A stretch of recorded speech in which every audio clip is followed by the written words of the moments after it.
En el marco de la última evaluación pautada en el módulo concerniente a la investigación educativa e interdisciplinariedad del Diplomado en Investigación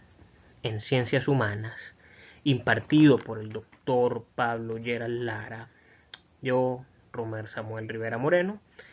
voy a encargarme de reflexionar en torno a ciertos y determinados elementos epistémicos en relación con la praxis educativa, presentando algunos adelantos de mi investigación doctoral, focalizándome en el abordaje de la pedagogía de la sensibilidad, que en términos reflexivos puede concebirse como la construcción de una gramática del reconocimiento cívico, en tanto conditio sine qua non para la democracia efectiva. Respecto del abordaje pedagógico, se asume como fundamental superar los esquemas cognitivos y epistémicos propios de la pedagogía performativa, que se ciñe en la materialización o la reproducción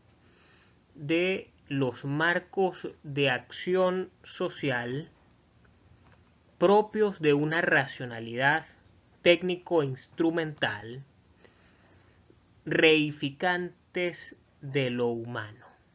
es decir, que subsumen los intereses del hombre a los designios del Estado docente y a su vez de la lógica del capital.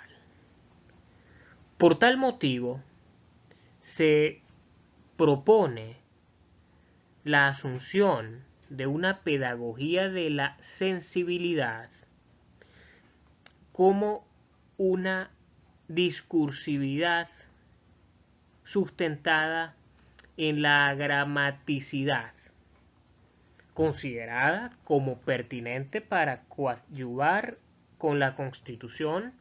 de una democracia efectiva, por cuanto todo proceso educativo liberador se dirige a la superación de las concepciones bancario-digestivas de los procesos de aprendizaje, pues el sujeto no ha de concebirse como un ser pasivo que simple y lisamente se apropia de los contenidos impartidos por el docente en un contexto determinado, sino que lo pedagógico eo ipso constituye una expresión política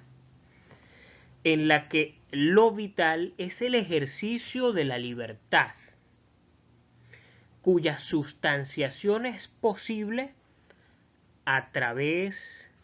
de la estructuración progresiva de una racionalidad emancipatoria en tanto pretexto de la pedagogía de la sensibilidad, por cuanto lo fundamental es situar al sujeto en sus respectivos desdoblamientos cognitivos racionales, afectivo, emotivo, pasionales o patémicos en términos de Gray más, y volitivos en su respectivo contexto sociohistórico, puntualizando sus necesidades, intereses, expectativas y valores. Ello como un discurso o una orientación subversiva en términos sociológicos críticos de Alvin Goldner, respecto de las relaciones de poder-saber estatuidas por y desde las estructuras de dominación societal. Por lo tanto, se erige o moldea una agramaticidad, es decir, una discursividad epistémica subversora con respecto a los intereses de las élites del poder, en este caso, respecto de los preceptos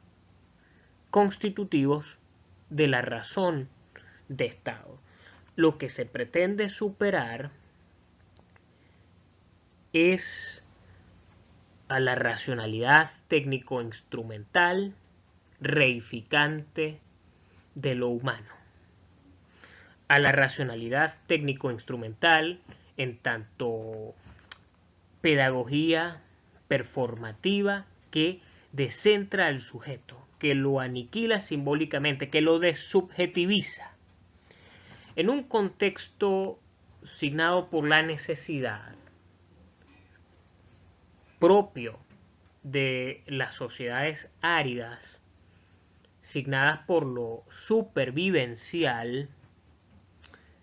no es viable la constitución de un sujeto auténtico, específicamente en lo atinente al despliegue de sus potencialidades inherentes. Dado que el sujeto ha de centrar sus esfuerzos exclusivamente hacia la subsistencia, no resulta viable la concreción o la materialización del forjamiento de unas capacidades básicas y unas libertades fundamentales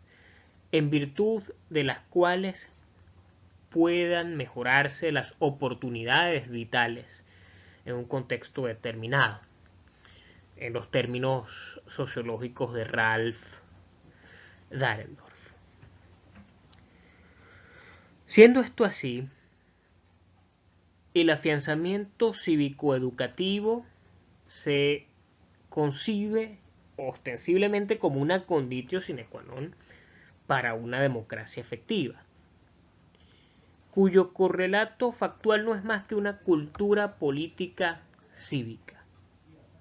fundamentada en la apropiación o en la resignificación de lo cívico, orientándose fundamentalmente hacia una ciudadanía patémica o raciovitalista en términos mafesolianos, una ciudadanía definida sobre la base de lo sensible, más allá de los postulados, cánones, máximas y guías de lo jurídico formal. Así, el sujeto cívico-educativo, formado desde lo racional sensible,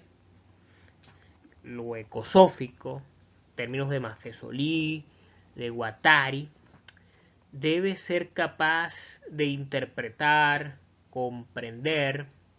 lo contingente, las imponderables que moldean y gestan el mundo de la vida, como elemento insoslayable de la complejidad del universo social. Así, la pedagogía de la sensibilidad indubitablemente representa un discurso epistémico subversor del estatuqueísmo en educación. Por lo cual, a guisa de reflexión, se plantean las siguientes premisas. La pedagogía de la sensibilidad surge como una crítica a las pedagogías performativas y convencionales, cuyo sustrato epistémico es lo racional instrumental. La pedagogía de la sensibilidad es una concepción contrapuesta a la racionalidad burocrática que se supedita a los designios del Estado docente. Y ello plantea la necesidad por parte de los educadores de resignificar, de repensar y replantear los esquemas pedagógicos de los programas de las asignaturas, sobre la base de la conformación de un currículo oculto que suscite el pensamiento crítico. La educación desde la razón técnica no es más que una serie de dispositivos institucionales reproductores de las relaciones de poder-saber inherentes o consustanciales a los aparatos ideológicos de Estado, en términos de Luis Althusser. Desde la ontosemiótica, es decir, desde la semiótica de la afectividad-subjetividad, se plantea un discurso epistémico contrahegemónico a tal tendencia reificante y alienante de lo humano. La pedagogía cívico-simbólica alude a un proceso hermenéutico de resignificación del etos comunitario, como agramaticidad, es decir, discursividad subversiva, que centra su interés en la formación integral del sujeto, Simel Dixit, desde lo patémico, Greimas Dixit. A guisa de conclusión, es menester plantear el siguiente interrogante. Si la pedagogía de la sensibilidad es una utopía, ¿por qué lo es? ¿Cuál es su importancia para el aquí y ahora? Hic et nunc. Lacónicamente puede arguirse que el sustrato sociológico crítico de la pedagogía de la sensibilidad es que constituye un cuestionamiento del orden social vigente, sobre todo en lo atinente a la reproducción cultural de los esquemas o pautas educativas. De modo tal que se resalta la necesidad de estimular un pensamiento crítico que permita al sujeto a reconocerse a sí mismo a través del reconocimiento del otro en su alteridad irreductible, como lo plantearía Paul Ricoeur y a su vez el doctor Ángel Gabilondo. La ética de la felicidad, la eudaimonía, solo es posible por medio de la constitución de una escuela del sujeto. Si el interés pedagógico y sociopolítico no es la constitución de un sujeto educativo auténtico, no habrá praxis educativa liberadora o emancipatoria. Muchísimas gracias.